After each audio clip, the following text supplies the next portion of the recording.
Have you ever wondered, can you communicate directly with spirit guides, teachers, or non-physical consciousness, or even our higher selves? What would they tell us? My name is Kevin Moore, and since 2015, I started to practice a form of communication which is termed channeling. I have been interviewing experts on my talk show to find out, does life continue after we die? And can we communicate with those that have crossed over? With each expert I spoke to, they all had different ideas. Is there knowledge from the past which could be shared with the present moment?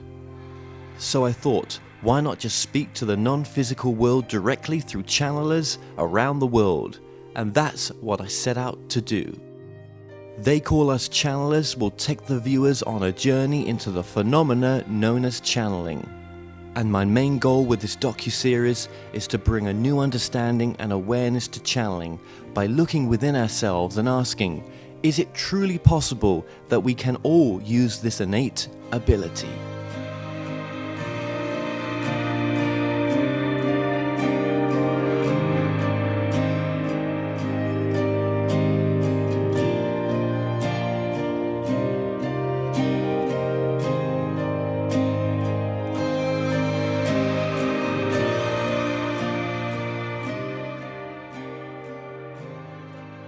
I'm Wendy Kennedy, and I am a channel for the Dimensional Pleiadian Collective. You know, as a child, I didn't really have any gifts that I was really aware of. I was always very curious about UFOs and ETs and the paranormal. I can remember in school you would get those little booklets, and you could choose your books to order through the school, and I would always choose the ones on ghosts and UFOs. But my gifts didn't really come to life until I was in my early mid-20s. And I started having visions, and I didn't know what they were. And so as I started to explore that, I came across channeling, and I knew it was something I was supposed to be doing. I didn't know anyone who did it. I didn't really even know what it was. But I just had this very strong feeling within myself that I was supposed to be doing it. My family's very intuitive. My brother is also quite sensitive and intuitive. Apparently my great-grandmother had tarot cards and crystal balls and things like that, but you know, I don't know of anyone in my family really having any psychic abilities. Well, I studied theater and film in school, and if I look back now, I think things started to surface then. It was such an amazing space for me to kind of explore myself. Being in that environment, I was exposed to yoga and breathing and all different kinds of things that dealt with the body and movement that helped to open me up and prepare me for channeling. And you know, I never would have thought that this is what I would be doing 25 years later, but it was such a great training ground for me. And then when I started, I was taking meditation classes and doing work on myself. Was there a voice that came to you? No. For me, it was just this drive from inside. And when I first started to channel, I was trying to do it verbally. But for me, I would have a very visceral response. My eyes would flutter and water, and then my hands would tingle, but I couldn't get the words out. And so when I would practice, this would happen all the time, but I just wasn't getting any clear message. So I would put it aside, and I'd come back to it a couple months later, and in the interim I was doing work on myself. And you know, finally one day I sat down, and I knew I was supposed to have a pen and paper, and I started doing automatic writing. So my angelic guides came in first, and then more galactic beings started showing up.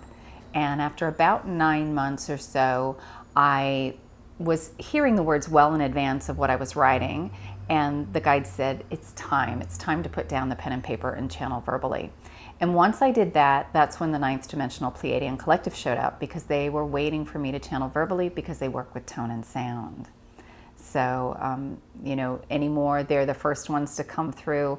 Their dialect sounds different than my own, but it's not any one particular dialect. It's just tones and sounds that they can modulate to help resonate with you at a cellular level.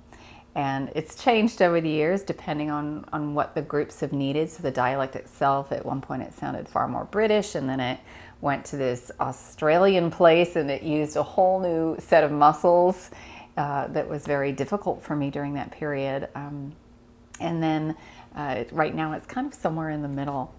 Yeah, but it changes based on what we need and the frequencies we need. What books were influencing you at the time? Was there anything that you was coming across, any channel material? There were the Seth books, but I didn't really, I would start them, but I think at the time they were probably too advanced for me. I just couldn't grasp some of the concepts yet. I did read Snea Roman's Opening to Channel. That was one of the books I had. The other was a very small book with meditations, and for the life of me, I can't find it now. But it was, that small little book was my primary book.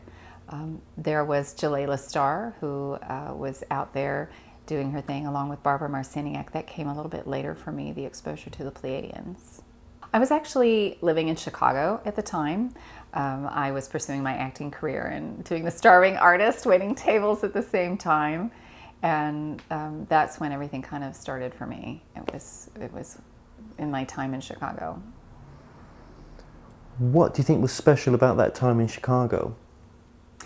I think, at the time when I started a new job at a restaurant I was working at, one of the girls I met was also interested in channeling, and she was very, very intuitive, and she did tarot, and she said, "You've got to meet my friend." And so a couple days later, I met her friend, and it was Nora Harold. And the three of us would get together a number of times a week, and we would just sit and play. We'd ask questions, and we'd take turns channeling. So it was such an amazing space for me to practice. I got a lot of confirmation very early on that what I was hearing was accurate, because while someone else was channeling, I was hearing the exact same thing in my head. So it was quick, it was fast confirmation. And I think that's probably one of the hardest things when it comes to channeling is, we're expecting this big booming voice inside of our heads, and a lot of times it's far more subtle than that. And I was able to kind of hone that very quickly early on. What did family and friends think of what you were doing at the time?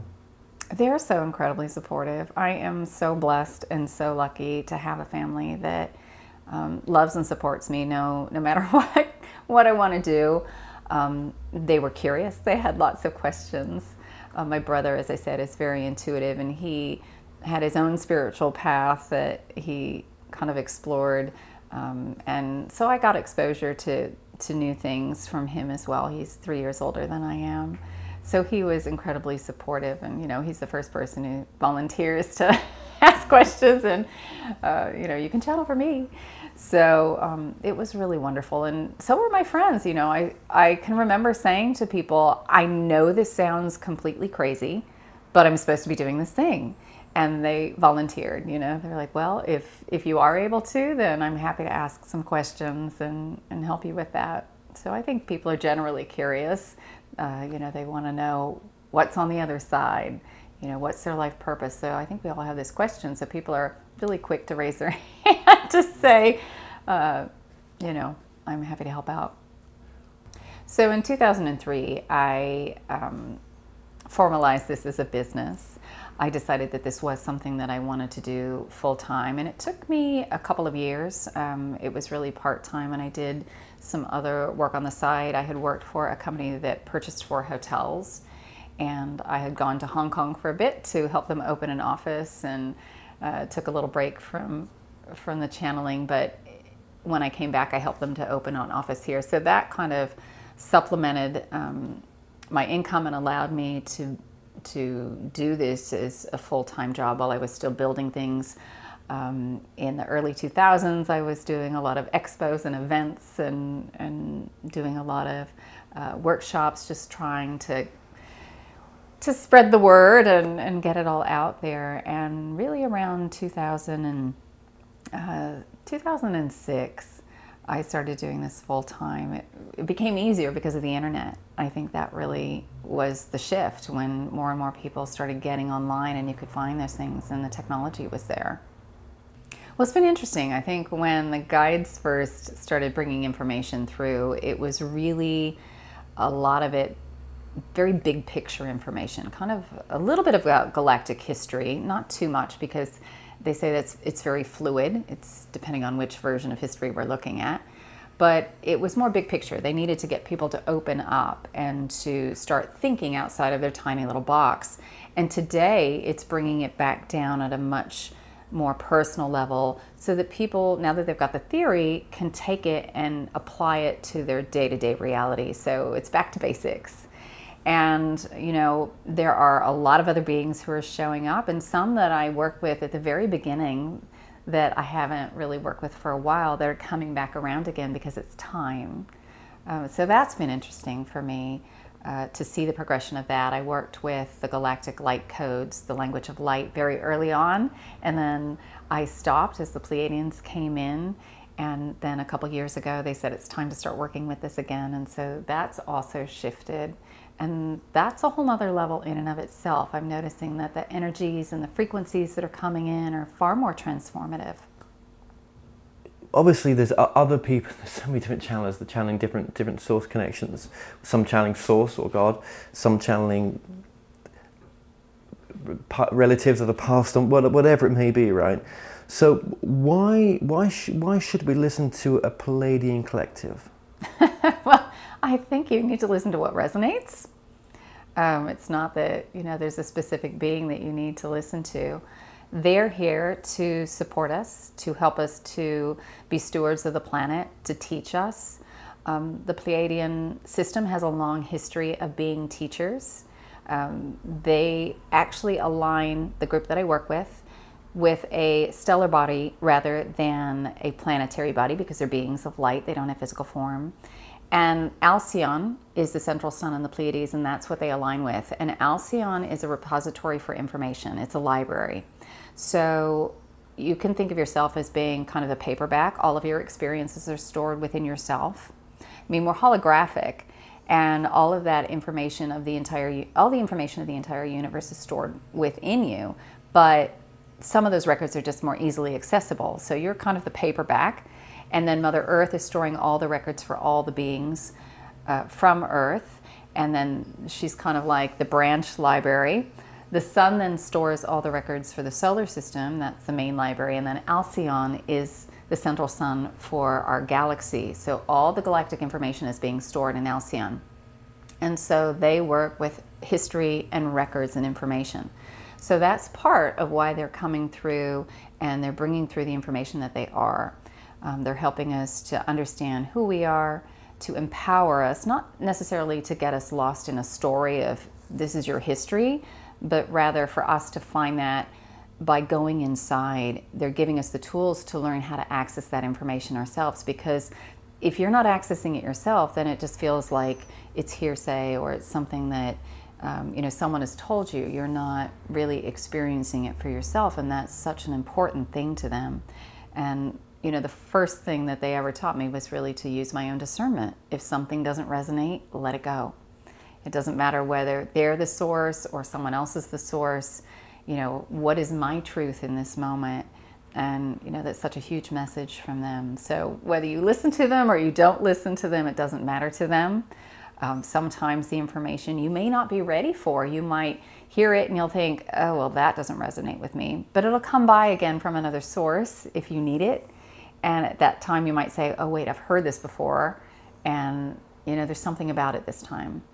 So, you know, take it or leave it. It's up to you. What's your connection with them? They're a collective of about 2,600 beings of light, and I am actually an aspect of that group. So this is something that I contracted to do with them before I incarnated. If you went to physically look for them, if you went to go find them, you're not going to find them because they're ninth dimensional. You're looking at a 3D level because that's the level of consciousness that you're holding. So you're not going to find them there. And they actually have the ability to perceive themselves as an individuated consciousness or as part of the collective whole. So they aren't necessarily tied to a location because it's a different construct to their game. So if you're looking at a 3D level at a space, there are multiple levels or layers that exist. There are frequency ranges that exist. And someone could be in what you would consider to be the location, but they're in a different frequency, a different level of consciousness. And so the experience of that reality is going to be different. So their experience of the planet, their experience of the density that they're walking through the planet, or how they experience the planet, is very different. So you can see down, but you can't necessarily see up. So if you're in 3D, you're not seeing all of these other levels of consciousness, or what you would perceive if you were up at that 9th dimensional level. But you can look down if you have an expanded view. It's kind of like what you could see with your camera and what you see with your drone. You know, if you get that height, you can look down and have that bird's eye view, and that's what's happening when you're holding a higher level of consciousness, because you have an expanded perspective, because you are more connected to source energy.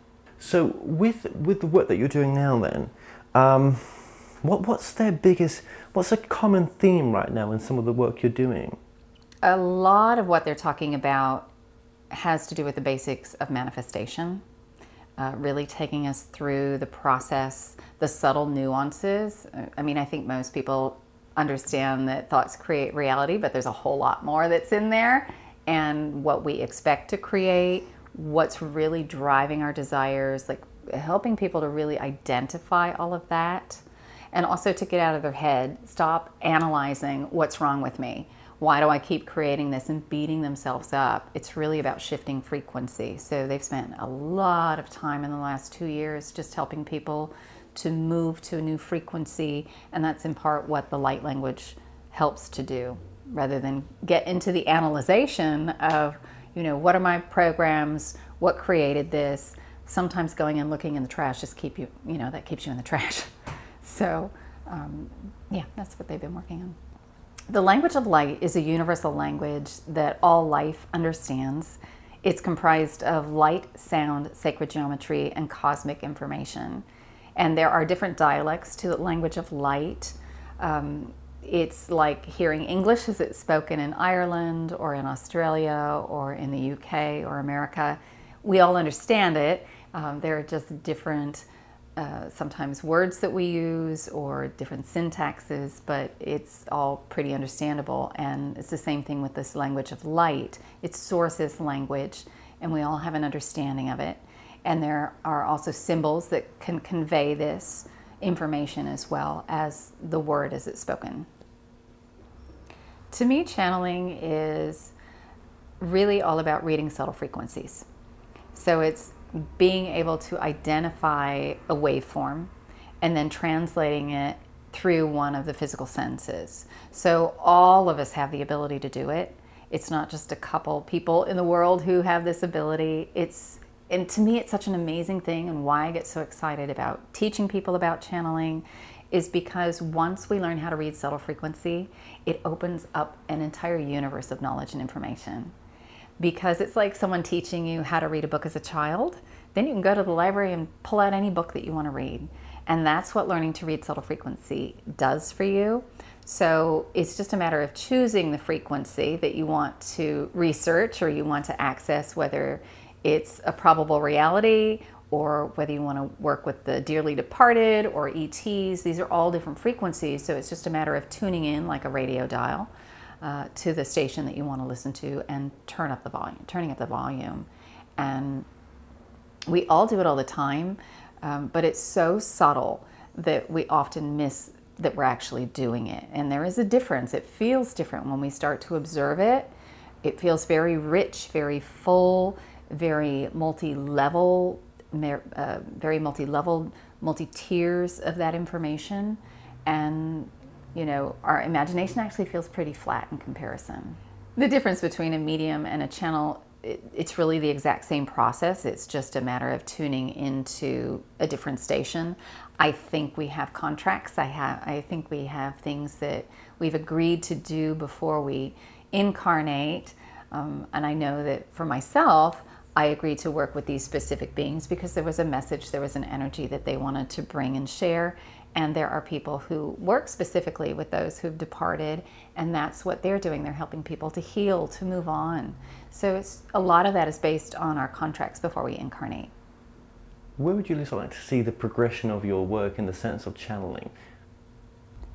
It's been amazing to me how people have opened and how channeling and the acceptance of it has changed dramatically in 2 decades. I think even within the last 5 years, I've seen so many more people who are open to the idea of it, who are open to the messages that are coming through. If you don't believe in channeling, it doesn't really matter. Do you resonate with the message? I think that's important for us sometimes. We get too caught up in what's the source of the message as opposed to the message itself. And I think this is where we have to use our discernment. We have to say, is this my truth? Why is this information in front of me? And, you know, what can I do with this? What do I gain by having this in front of me? So, you know, as far as where it's headed, you know, I don't really know.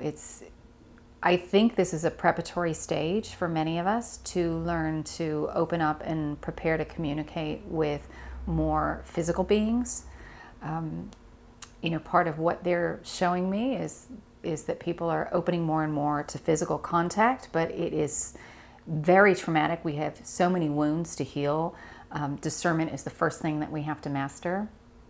It's interesting because I keep getting discernment today. That seems to be the word of the day. But, you know, if we're not standing in our own power, when we do encounter these beings, it makes it very, very difficult because we either want to give up our power to them because we think they have a higher truth, a higher knowledge, or we suppress, or we feel that, or we fear we're going to be suppressed. So that's one thing that I think this channeling in some ways prepares us for, because I do think it's coming, certainly within the next decade. I think contact is a game changer because the first question is, how did you get here? What's your energy source? And there are a lot of things being controlled and manipulated on this planet, including energy.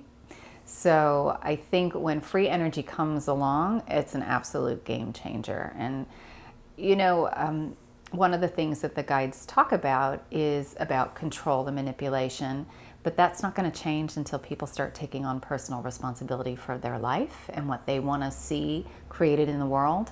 And I think that's the piece that needs to shift first before we start having more and more contact with some of our celestial friends.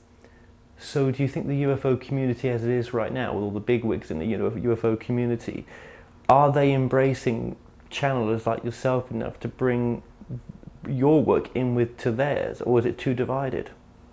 I think they're kind of two camps when it comes to this. You've got people who are very analytical, who are looking for the facts, and that's great. And then you've got those that are just bringing in the pure information as they're connecting. So, you know, we need to find a way to kind of bridge that gap, because where we're headed with some of these species, telepathy is the way that they communicate. So the skills that the channelers have is going to be very, very important. And also to understand that many of the beings, or the beings that we will want to connect with in the physical realm, are not interested in interfering with our spiritual growth. So they're standing back waiting for us to develop. So some of the teachings that they're giving through the channelings, that's what's helping us to develop, to grow, so that we're at a level of consciousness where we won't feel devastated when they show up, or we won't give up our power, or we won't fear them in the same way. So there's kind of this strange space that I think we're just starting to bridge between the pure science of it and the pure internal work. And I think that's so important, and there's still a little ways to go with that.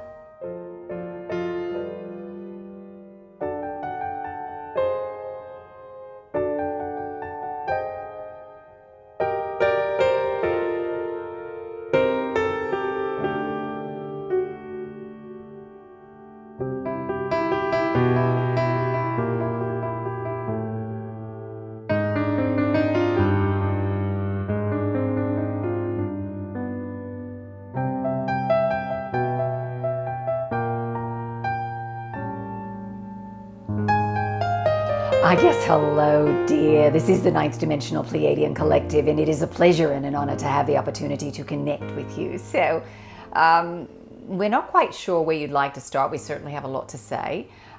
This is a very exciting time for humanity. There's a lot going on that you can't even see in the background, with many beings who are providing support. And, you know, this is a time where many species are watching your development, because it impacts the entire universe, your growth, your transformation. And as you are growing, the process that you develop to move through emotional phases. You are the planet of emotion. If you want to learn about emotion, you go to Earth. Your ability to access emotion is rather unique, and it is also part of your power as a creative being.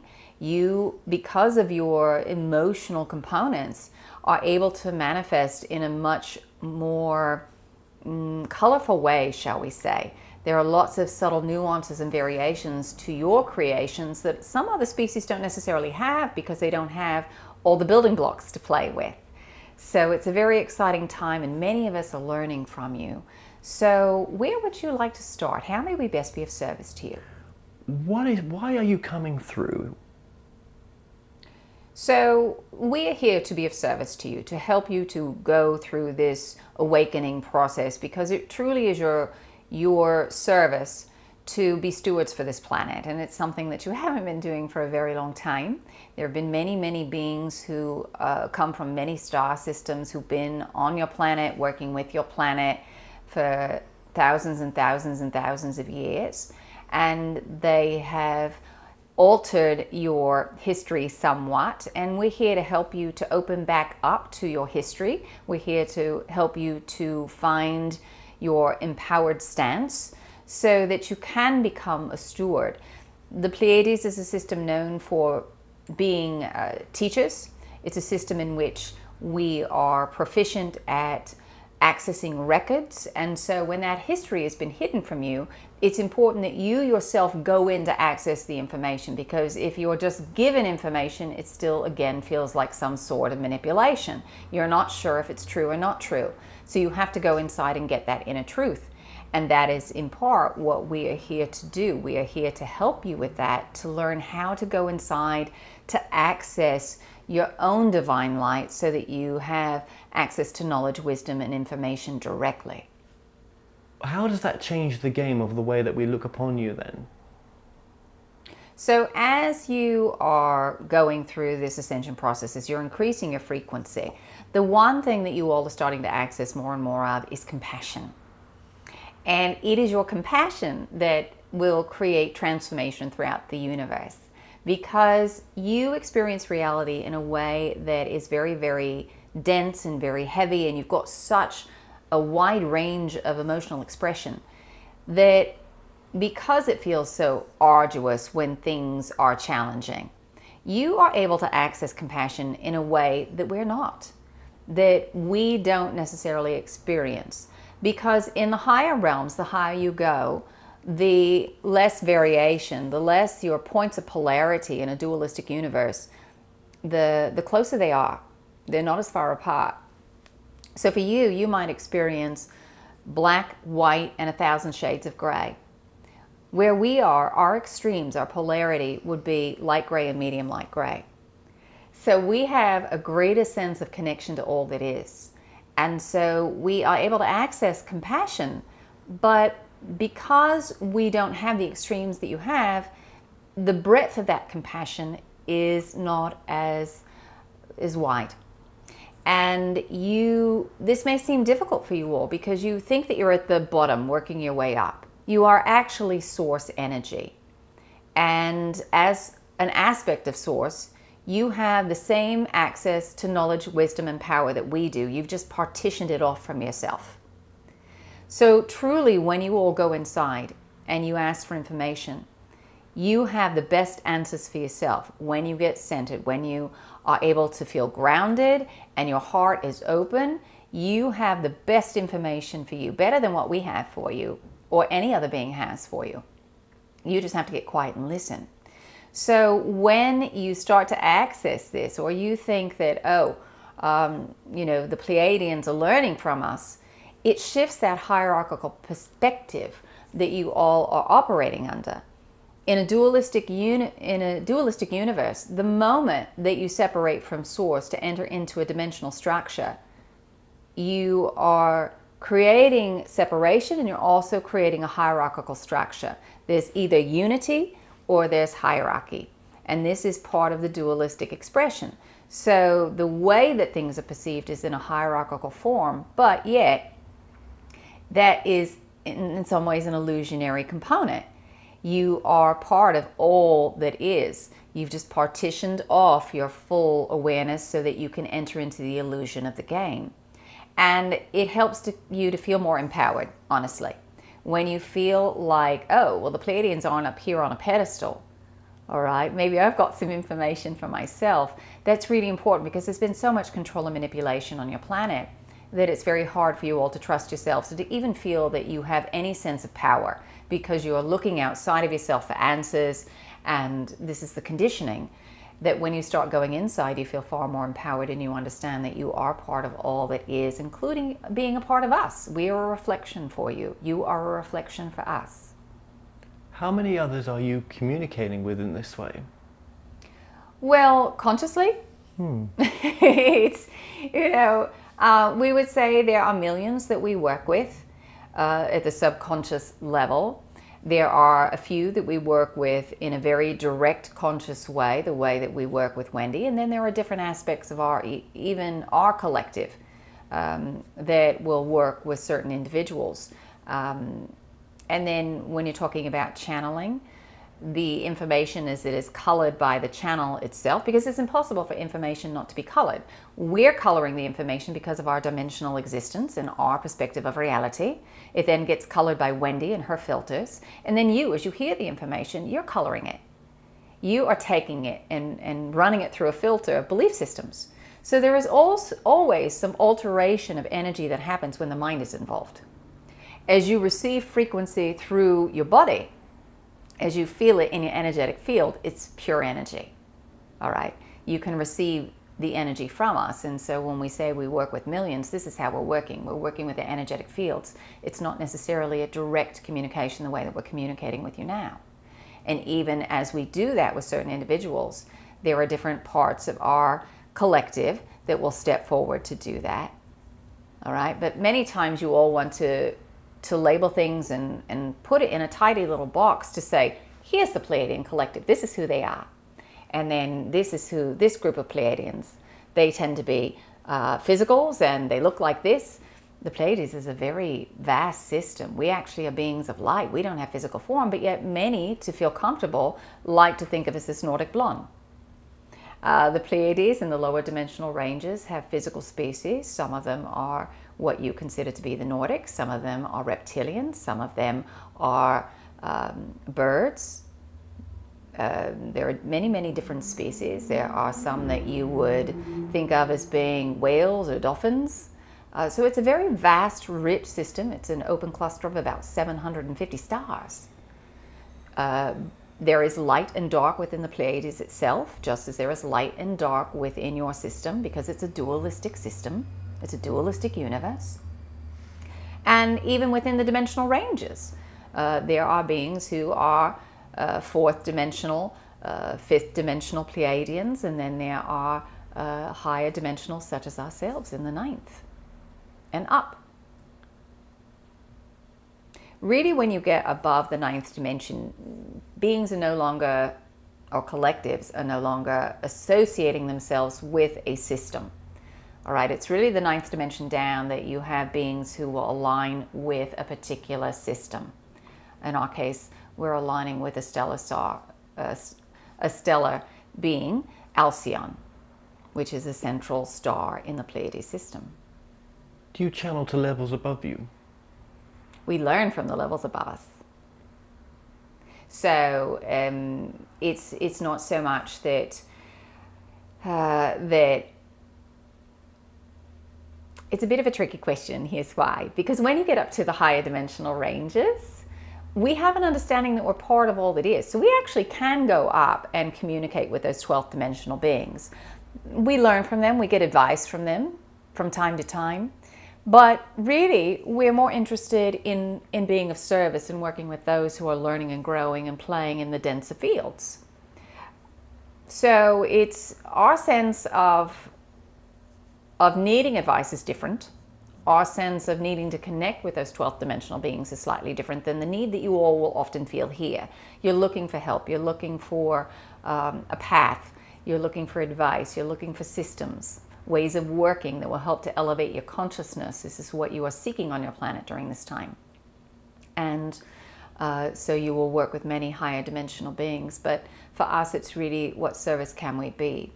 In the Pleiades system, we learned early on in our growth and development that it was not our place to do things for others. We could only be the way showers, and others had to pass through the door. They had to walk the path.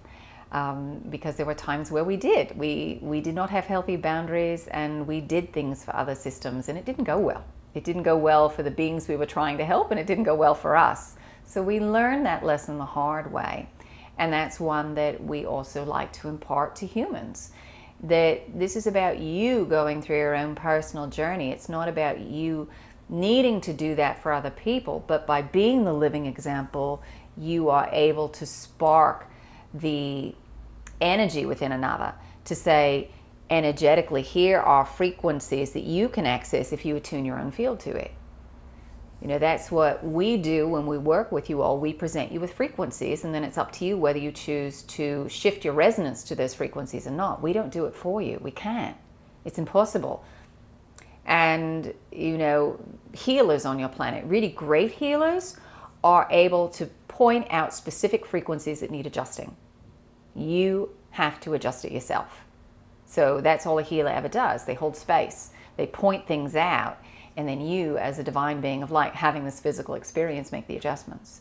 It's like somebody reminding you of something that you've known all along. And it was like, oh, why didn't I do that? All right? That's what you all do. You all will say, I know this, I know this, I know this. Why is it not getting through? Why am I not doing it? It's so obvious when someone points it out to you. All right? So that's what we're here. We're here to point out the obvious to you. Sometimes it's not quite so obvious. Are you working on any other multidimensional realities? Do you connect with other aspects of Wendy? Yes, some that she's not aware of. Some of them are other human lifetimes in different time frames. Her Atlantean life, for example, we work with that aspect of her to help to heal, to integrate so that she can do the work now. There are future lifetimes, future versions of her that we actually work with, some that she's not even conscious of, that we are assisting and guiding further down the line in the stewardship. And then there are off-world lifetimes that we are interacting with, where there is healing that needs to take place, knowledge, wisdom, information that needs to be absorbed, an understanding. In the Sirius star system, for example, there is an aspect of her that we have worked with extensively, working with tone and sound, helping to develop the skills, the gifts, the tools that that aspect of her will master, so that when it comes to this version of her, she will have access to that knowledge and wisdom and information if she so chooses. And that's an important thing, because we actually do work with tone and sound. And there are many lifetimes that she has had in which she works and utilizes the healing power of sound. Right now, even as we work with her, we can manipulate her vocal cords to work with harmonics, to work with overtones. Because this is a very powerful healing modality that you all have on your planet.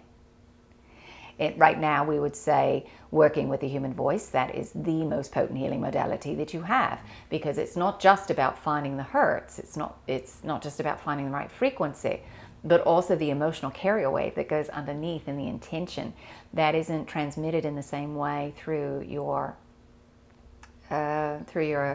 music, all right, through your instruments, or through your electronic devices as you're creating sound. But when the voice is active, and if the voice is trained to modulate the frequencies, then it can be exceptionally powerful. So with the light language then, is that something that potentially we, could come more into our time frame, and there could be more of that information coming through? It's more of a healing sound through light language? It definitely is coming more to the forefront of your awareness as you're ready for it now. Where 5 years ago, 10 years ago, there were only a few of you who are ready. So there are more and more. So you're going to find that there are more people who are channeling the language of light than you had 5 years ago, because there is a need for it. Because when the language is spoken, it triggers you, it activates you at several levels. Cellularly, it helps you to adjust your frequency. It reminds you of your divine self, and you say, I remember, and you can open up to these new frequencies. And it also bypasses the ego mind. So the mind, as we are giving you information, wants to take it and manipulate it and do all kinds of things with it to make you feel comfortable or accepted or loved or safe, or fill in the blank. There is a need for the ego to control. So when the language of light is spoken, the ego can't do that because it just sounds like gibberish to the ego. But to the soul, there is a part of you that resonates. You feel the energy as it moves through your body. And again, as Wendy mentioned earlier, the language of light is a universal language. It's understood by all life. It's comprised of light, photonic energy, sound, sacred geometry, and cosmic information. It's encoded. So there are multiple levels to it. And you might see it as a ticker tape of symbols or light that moves across your mind's eye. You might simply feel the vibrations in the body. You might have an overwhelming sense of knowing. There are lots of ways that you can take the frequency and interpret it through the physical senses. But it's definitely something that's not going away anytime soon. It's something, in fact, that you're going to find you have just the opposite experience, that you are finding more and more people who are speaking it, and you're finding that your ability to transform listening to it grows deeper and deeper, because your sensitivity to the subtleties of the frequency is increasing.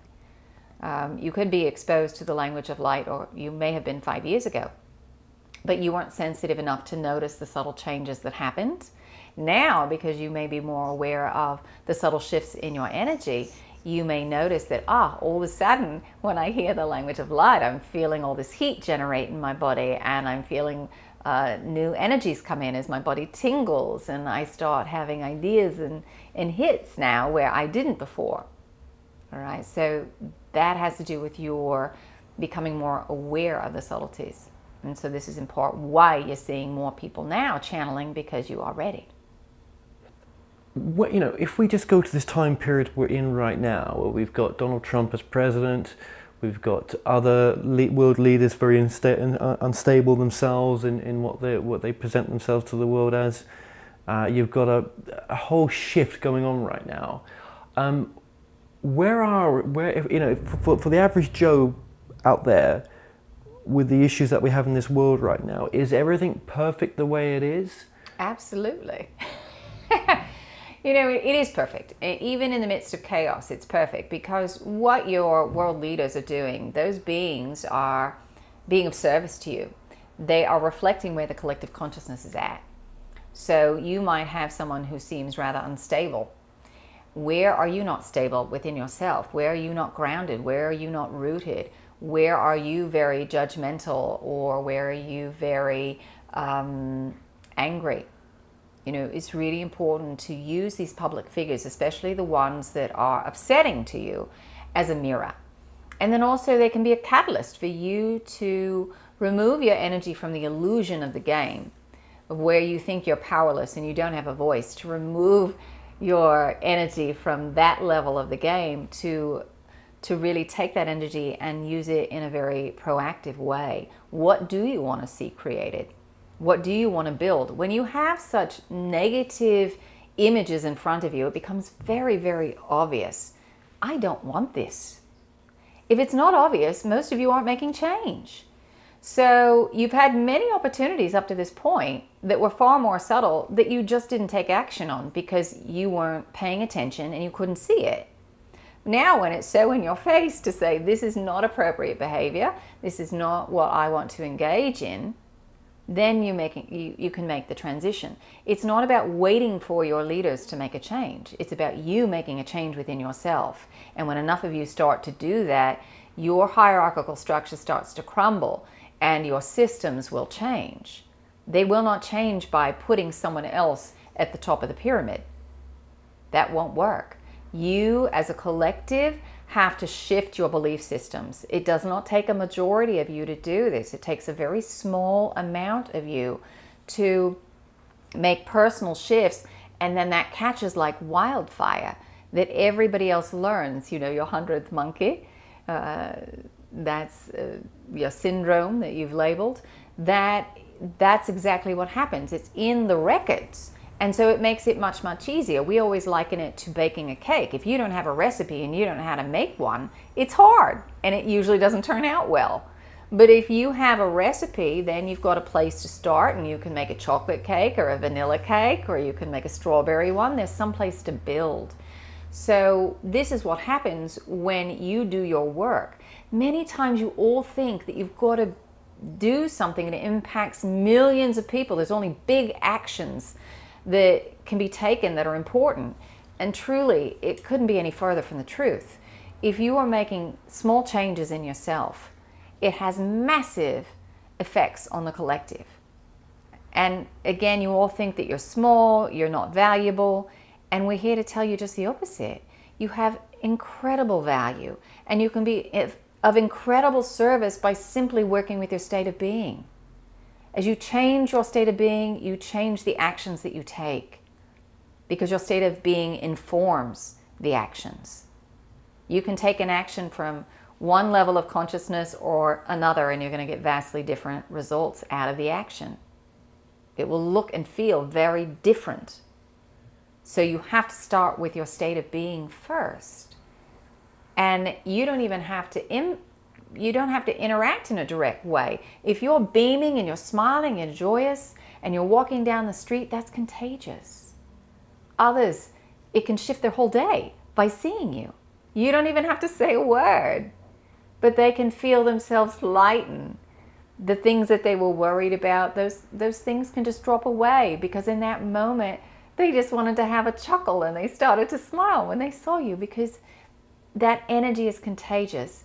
It is the energy of Source, and you all are looking to connect with Source energy. You've just forgotten where to find it. Where to find it's inside. But when someone else is radiating it, you say, oh yes, there it is, I've forgotten. And then you lighten up. The ego doesn't become involved, it just happens. You all start to smile. This puts you back in your heart center.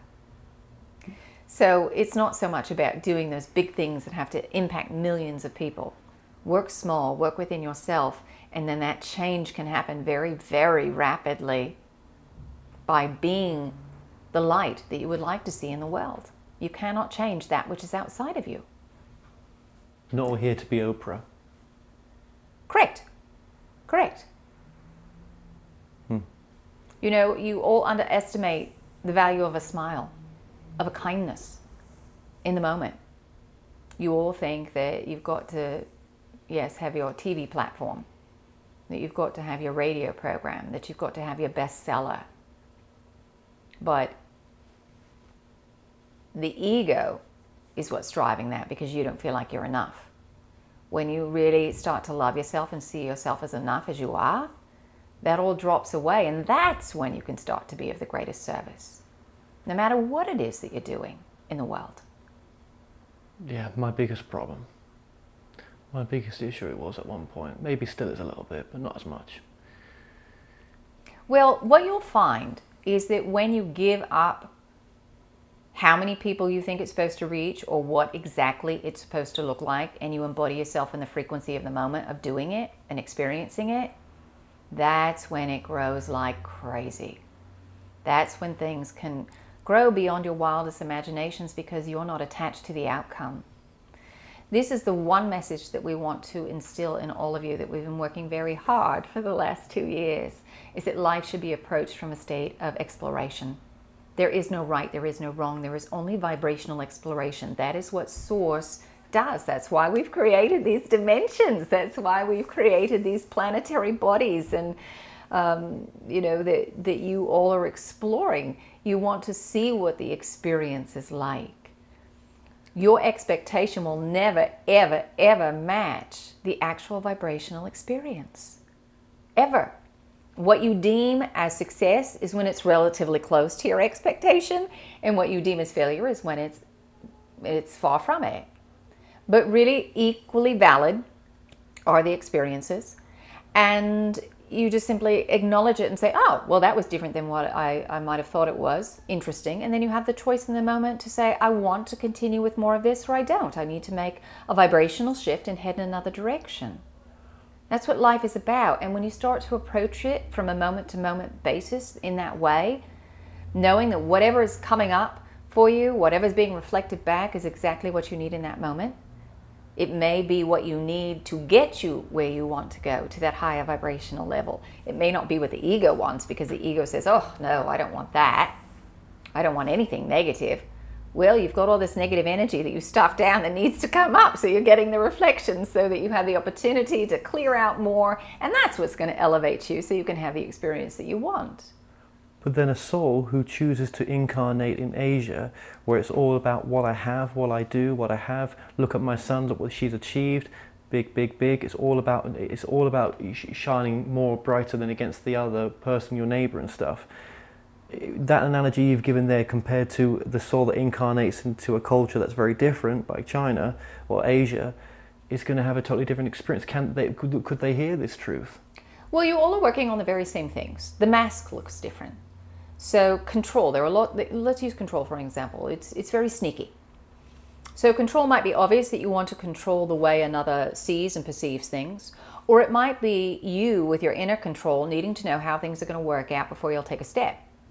Or it may be that you in the moment are thinking about all the things that you have to get done later in the day, and you're not even present. That's still a form of control. So all of you are working on the same issues. They just have very different masks on them. The frequency is identical. You know, whether you're talking about a government that controls its people, or whether you are talking about another society in which people are not allowing themselves to speak their truth, that they've got to control every word, or they've got to look polished because they've got to compete with their neighbor. Still a control issue. So there are lots of ways that you all will recreate the same issues. There are about 7 issues that you all work with. Control, trust, manipulation, safety, security, approval, abandonment. At the apex of that is separation from source energy. That's your core wound. All of you work on those same issues, and there are infinite ways that you play them out. So while you think your life may be vastly different than another, you actually have the same issues. You know, there may be someone who doesn't have a lot of money, and they're just, you know, they're below poverty level and they're struggling. They may be struggling with their sense of self-worth. That may be the very same issue that someone who's got millions and millions of dollars has. They don't feel like they're enough, and that's why they are struggling to have more and more financial wealth. So on the surface, they look vastly different, but the core issue is the same. I'm not enough. And this is what we see over and over with humans. You all think you're so different from everybody else, but you all have the same stuff going on. If you only knew what the person next to you was really fearing, they've all got the same fears you've got. I'm not enough, I'm not deserving, I'm not lovable. On and on, I'm not safe. Same stuff, different mask. You know, it's funny, my ex-partner's Asian, Chinese Malaysian, and there was me struggling with to get what I thought I was struggling at the time with, to get my YouTube channels a success, you know, to get those numbers, to get those viewerships, to reach masses with the particular content I was making. And there was she next to me, you know, just tons of subscribers, and because she was doing fitness, and you know, she's got 1 million subscribers now, and everything you've just said there is exactly what I was going through with her. So it was like a mirror, it was. And we go through this in life, don't we, where we think we're not good enough because someone else is doing better. Yes. You need a big mirror. You need the spotlight on it. And you, as we said, you this is the beauty of being conscious. You have the ability in any given moment to notice the frequency and to make a course correction. But when you fail to take the time to see where you're vibrating, to observe what's happening, you miss the cues, you miss the subtleties of frequency. So then you get this big drama, and then you say, ah, all right, now I can see it. Drama happens to get your attention when you're not paying attention. That's all drama is. And that's why you know, if you're someone who is in drama all the time, then you're not taking enough time to stop, go inside and pay attention. So, you know, sometimes it can be a bit tricky. You know, you don't want to see what you don't want to see. And if it were easy, this game, you all would have already gone through this ascension process. But it's very challenging, especially with so many emotions.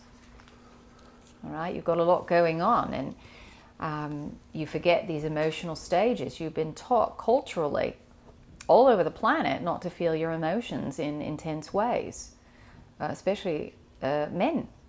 They've been taught to shut that off. So it's in the collective record. And you're going to have to feel everything in order to move through it. Now, you can feel it for 3 seconds, or you can feel it for 30 years. It's up to you. You know, it's just the acknowledgement. But at some point, everything that you stuff down has to come up, and the way that it comes up is allowing you to experience it, but you don't have to linger there. So if you've suppressed an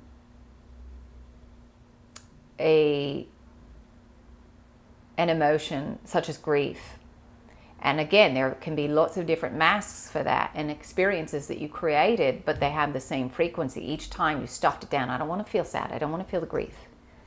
Well, you might create a situation this time, and it's big, and it gets your attention, and you feel that grief. In the moment you open to feel that emotion, you actually open the pathway for all that suppressed grief to come up. This is why many times you all will feel an emotion, and you'll think, why am I so emotionally charged? On a scale of 1 to 10, it should be about a 2, and you're feeling it at a 20. It's because all that stuff that got stuffed down is coming up. You open that pathway and it all comes up, and this is how you process. You've allowed it out. You've had that clearing. So emotions have to be felt. It is part of your beingness. So don't stuff them down is our point. Allow yourself to be present with whatever's coming up in the moment, and just pay more attention, and that will help you be more conscious. Set an alarm clock. Check in once an hour. Where am I vibrating? What's happening in my body? What's going on physically? Am I warm? Am I cold? Am I vibrating? Am I feeling numb? You know, do I feel relaxed? Do I feel tense? What's going on with my emotions? Are any emotions coming up? Am I feeling disconnected from my emotions? What's going on in my thoughts? Are my thoughts racing? Is my mind quiet? And say, all right, do I want to still resonate with all of this? Do I need to make some adjustments? No, my body hurts. So I'm going to take a moment, I'm going to breathe and allow that pain in my hip to dissipate. All right, my emotions, I'm feeling very anxious, so I'm going to acknowledge that feeling. I'm going to acknowledge that sensation of anxiety and just breathe and allow myself to see what I experience with it and let it go, let it dissipate. And then my mind's going crazy. Got all these limiting thoughts going on. All right, I'm just going to quiet it and breathe. Focus on the breath, allow those thoughts to dissipate. Now what do I want to create? What do I want instead? I want to feel peaceful. I want to feel excited. I want to feel inspired. And then imagine what those things would be. How would it feel if you were peaceful, excited, inspired? What would that be like in your body? How would that feel emotionally? The ability for you to imagine it allows you to put yourself in resonance with it. So then you start pulsing that out, and that starts to become your new reality. The more often that you make these course corrections, the more you're observing, the more you can maintain the frequency, because you have to be in the same frequency in order to receive with what you are pulsing out. All right? You've got to be in that same level of consciousness in order to perceive it. Most of you will say you want something really high, and then you'll drop out. Your mind will get active and say, I'm not enough, I'm not deserving. And then you're way down here, and what you want is up here. So do you think you're going to get it? No. But once you elevate yourself back up, there it is. It's there. It's waiting. So this is about maintenance of frequency and learning to consciously direct your energy. The more often you do it, if you're setting an alarm, you might set that alarm for once an hour and you're making that correction.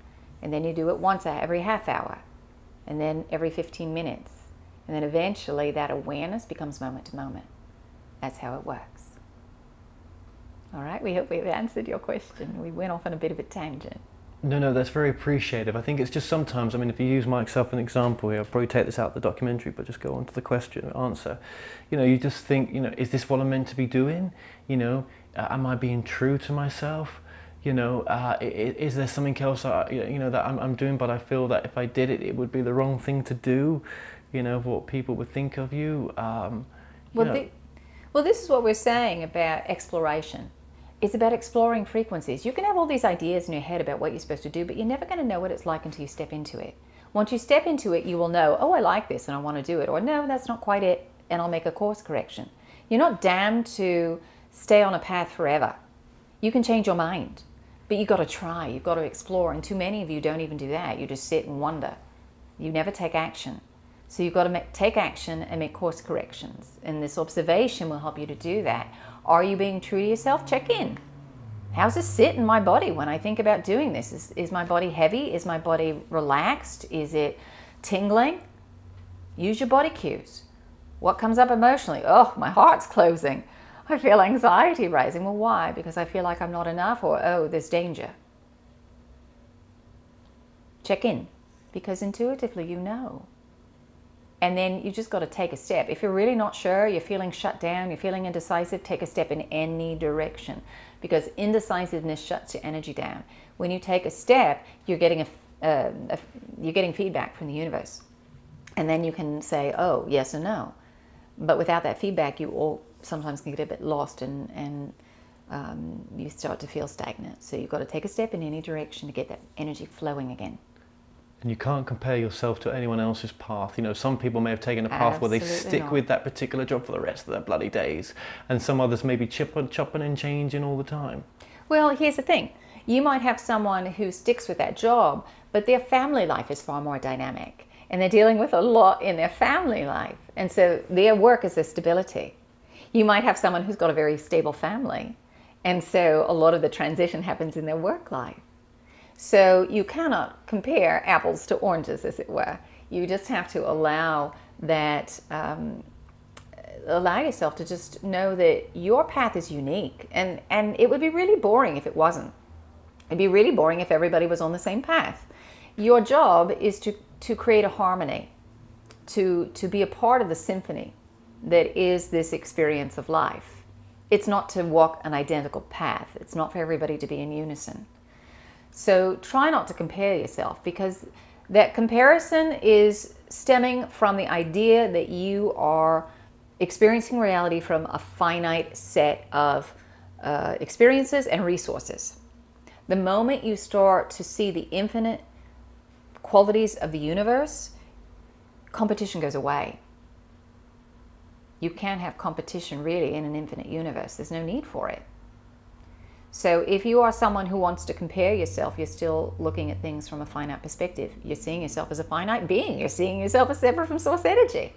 Well, let me ask you then, when you do live a life where it's doing exactly what you want to do, which could be bloody well out there compared to what other people are doing, and could be judged as pretty bad. It's not hurting anyone. I'm not saying you're doing those kind of things, right?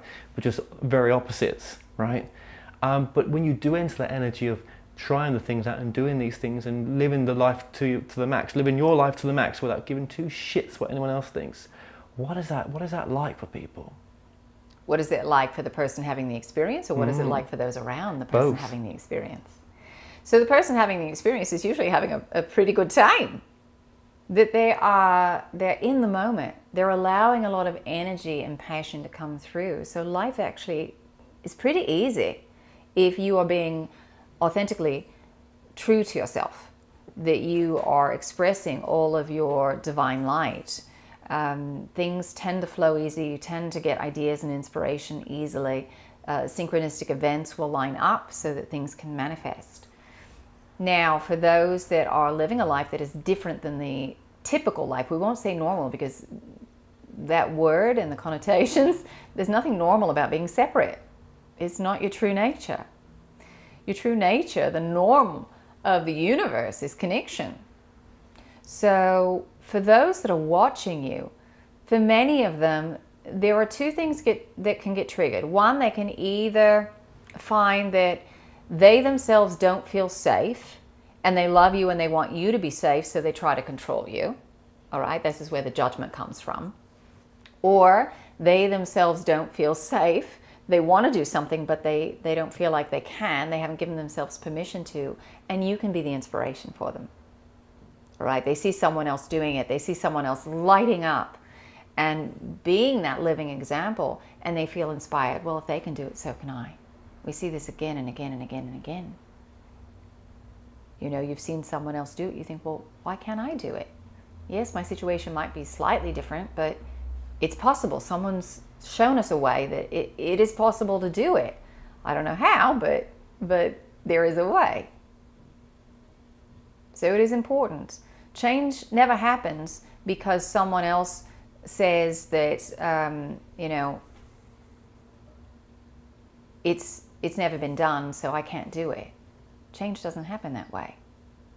Change happens because someone is brave and says, I'm going to try. It's going to be different, and I'm going to try it. In this journey, I've met a lot of people that say, you know, live your purpose. It could be a writer, it could be this and that. But we use all these. But what about people that get involved in industries which aren't so, you know, enlightened? Like that, you know, we're in California right now. There's a porn industry here. Yeah. What about people who do things that we may see as, you know, not so enlightened? Are they not living their passion, their purpose, or are they kind of into darker frequencies or something? Well, you again live in a dualistic universe, so you've got lighter things, you've got darker things. There is no better than. There are only vibrational exploration. There's only the ability to explore frequency. And so we don't make it right, we don't make it wrong. It just is.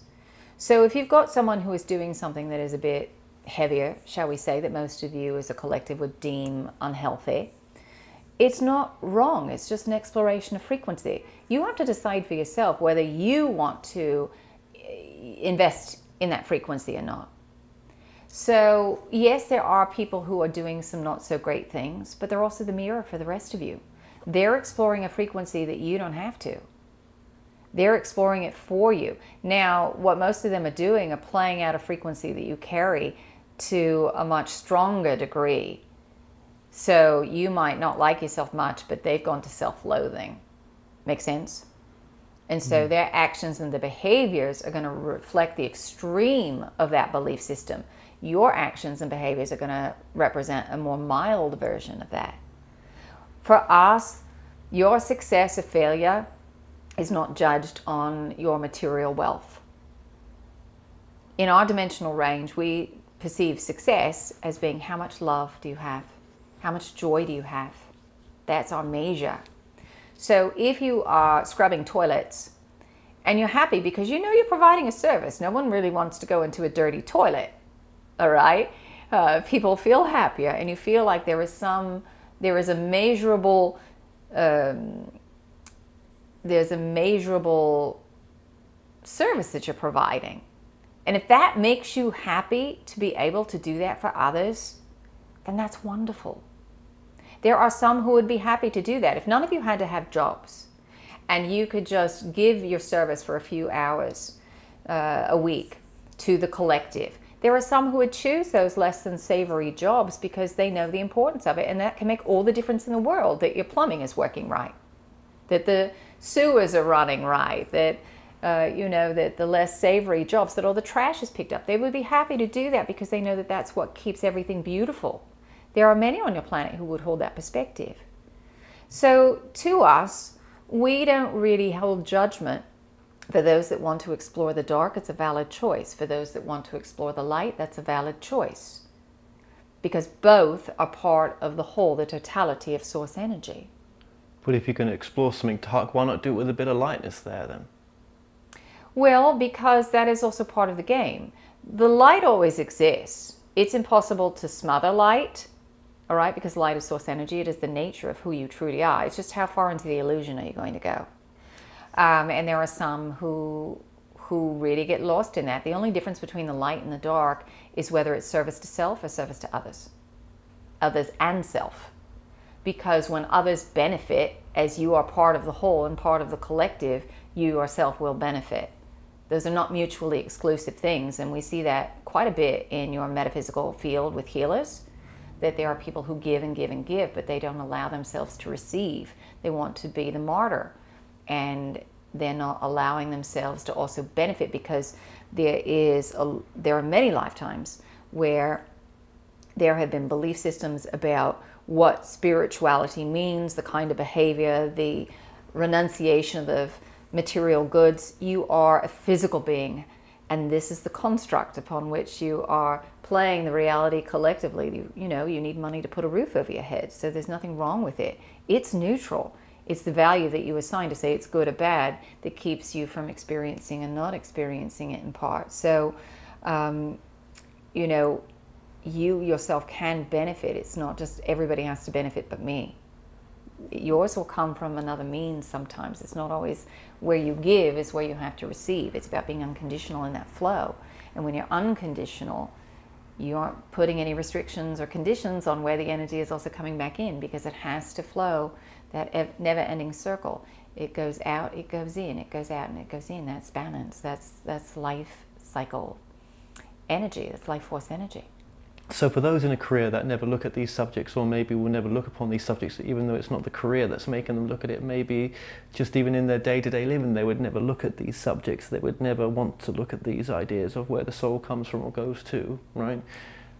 Well, there are some who, they don't think about it in the same language or in the same terms that you do. They may have their own religion, in which they look, am I being kind to others today? So they may not think about it in metaphysical terms, but maybe they're thinking about being more positive. Maybe they're thinking about being of service. How can they give back to their community? They may not use the same language, but the principles that are underneath that they are exhibiting can be similar. They may not go to the depths that you do. They may not think about the same things that you do, but it doesn't mean that they are not living their light. They may have a lot of love in their life. They may be very kind. They may be very compassionate. Being conscious is not necessarily better than being unconscious. That's hard for you all, because many of you think, well, we want to go through the ascension process.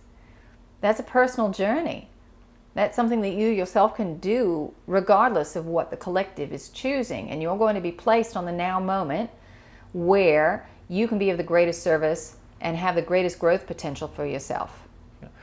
It sounds sometimes, doesn't it, that it's an excuse just to not have a human experience to want to just go to the ascension process. Yes, yes. And it's disempowering, because you're not feeling empowered here, and so you want to go to a higher dimensional range in order to escape. It's fear that's driving that. And life can be really, really wonderful no matter what's going on in the collective. You can be filled with absolute bliss no matter what's going on around you. And this is hard for humans to sometimes grasp, because you can say, well, what about war? What about poverty? What about all these other horrible, horrible things?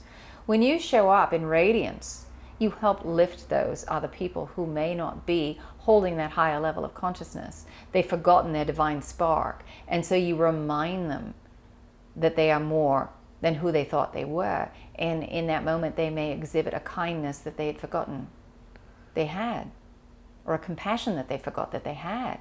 And this is how wars are ended. It's not through the mind, it's actually through the heart. So how much has the New Age movement, and I don't like that word, and most people don't, but some do use it, but the spiritual movement, in a sense, I don't even like that word, but you know what I mean, like this whole, you know, like when we go to these events, it's, you know, we're all thinking the same. How much has this movement got it a bit, that we could be doing it from a different space, that we maybe 20 years, 30 years time, we'll be looking at this subject from a different perspective of embracing the human side a bit more? Yes, in time you will have a different perspective. Right now you all are still amassing a lot of theory, and you're working superficially with it. You aren't living it. And that's the disconnect that we're seeing for many of you, that you're not noticing the subtleties because you're not taking time to pay attention. The year that's coming up is going to be one that is filled with a lot of intense experiences for you all, because you are moving through a sector of space that has high photonic energy in it. That means that it's affecting your cellular structures. It also means as you move up to a higher vibrational level that your perception of time also shifts. Your perception of time is that it accelerates, and so things are happening faster. And so you are creating in stronger ways. It's kind of a tricky way for us to say this. Let's put it another way. You are more attuned, you're more aware of the subtle frequencies, and because you're more aware of the subtle frequencies, something that 10 years ago would not have been felt to you is now excruciating. All right, because you are attuned to the subtleties. So that's the irony. As you go higher, you feel more intensely the things that actually are not quite as strong as they once were. Make sense? What Yes. we're trying to say? So it's a time in which you all are going through this purge. You're bringing all the old stuff up that needs to be integrated, and that doesn't always feel so great. So a lot of people will like to just work with the theory of it, but they won't want to sit down and live it or walk the path of it. And that's not going to fly much longer. By the time you get to 2020, there will be a new movement among you about putting your practices into place, having daily practices in which you are going inside, that you are consciously directing. There's going to be a lot that transpires on the planet in the next 2 years. I just thought something, there's so much talk I've done in these past communications with so many channelers, and not once have I talked about love or sex or anything like that. Peaceful, powerful things. Yes. It's all mind stuff that's been coming out of me. Because, that's where the trap is. The mind wants answers. Because when you actually get into the heart space, it's kind of got a life of its own. You all notice this when you fall in love, that you just can't control yourself, and you would take action where you wouldn't normally. So once you start opening up to more love and more of your emotional sensitivity, those things start to take care of themselves. But where you run into stumbling blocks is with all of the mental questions. So it's not unusual that you all start asking the mental things first. That's the first block to overcome. I almost think there's a documentary to me just on sex. Yes. We've talked about it before. What you experience is your orgasm, is you opening up all of your energetic centers, and you're running full source energy through the body. You can sustain that, and if you're opening up all your centers, and live life from that state. So there are lots and lots and lots of layers to sex. That is a whole other conversation, but it's incredibly powerful and an incredibly potent thing that you are all not conscious of how to use yet. That will come with time. Yeah, it's just been a big aha moment just right now, that so obsessed with where the Big Bang comes from, or where parallel universes, which is all great things and everything else, but it's like, hang on, how about the more central things that really do, the more things that ground us as well. We all have relationships, and it's like, God, I never even considered that's a documentary. So yeah, thank you. Well, relationships are there to be mirrors for you, to see your own internal stuff, and they accelerate that. So intimate relationships accelerate it faster because you let your guard down a bit more, and usually you will call in partners that are a bigger mirror for you as well. So that really is about life, and this is what we mean when we say to you that it's important for you to take stock. Where am I at? What's going on? What's in front of me? Yeah. Because you're getting the cues that you need to see what subconscious beliefs and programs are running based on the reality that's reflected back. Thank you so much. Well, thank you for letting me be all over the place here with the questioning. And I'm going to piece this together in the best way that I can do. Is there any final message that you might like to give? We would say one thing that's really important for all of you is to understand that you have way more power than you're giving yourselves credit for. That every answer that you seek can be found within inside yourself. Every challenge that you create, at the time you create the challenge, you've created the solution. It's just in a different vibrational range. And if you want to find the solution, you have to elevate your level of consciousness to that range. The way that you do that is to go inside. You are creating 100% of your reality, whether you believe it or not. You've created everything. So trust in your ability to alter it as well. You are able to shift your perspective of reality, and so your reality itself will change because your perspective colors what you are able to see or not see. So you have a tremendous amount of power, and there are many in your universe, in your galaxy, even on your planet, who don't want you to remember this because they're feeding off of what you are giving them by not owning your power. You're giving power away so you can play that victim role, and they're using that energy. So if you want to change the world, change yourself. Right? Alter yourself, alter your frequencies, pay attention to the subtleties of your life and the nuances of your relationship.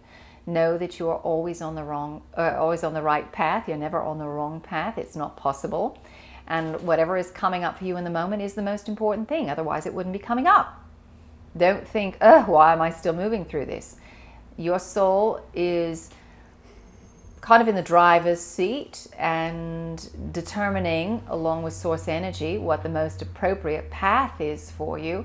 The ego, who wants to control it, can't see the bigger picture, and so the ego would never want to have anything negative happen. But the soul says, yes, we need to revisit this so we can integrate it, so we can move beyond it, so we can have that higher experience that we want. So know that every experience is valuable. Every experience teaches you. If you are suffering, look to see what the lesson is. How does this serve me? What do I learn about myself? Oh, I'm not honoring myself. This is showing me that people are walking all over me. I need to honor myself and my needs and stop denying what I need for me and taking care of me and putting my needs at the bottom of the list. You know, that may be why you've created the negative experience. And the moment you acknowledge the service in it, you move out of the suffering of it. You move out of the pain. You put yourself back into that neutral perspective of seeing positive and negative at the same time, and they are equally valuable. When that happens, you're liberated.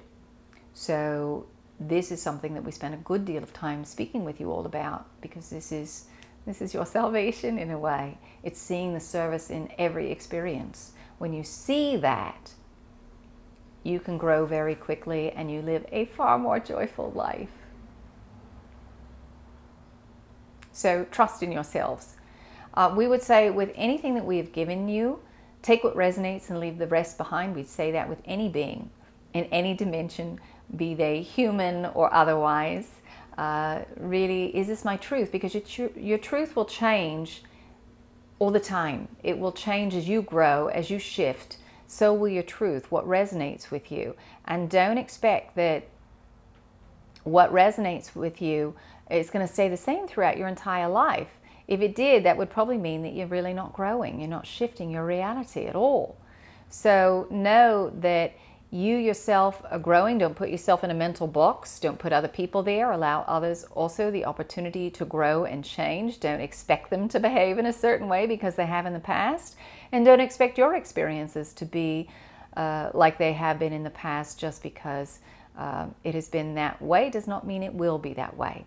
And we see this a lot, especially in romantic relationships or ideas about a job. Oh, every time I go and have that interview, it turns out this way, it never works out. We hear this again and again.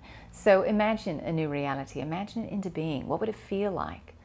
This is how you create new systems for yourselves, by working with the frequency and allow the universe to bring you the form. What do I want to feel? How do I want to feel?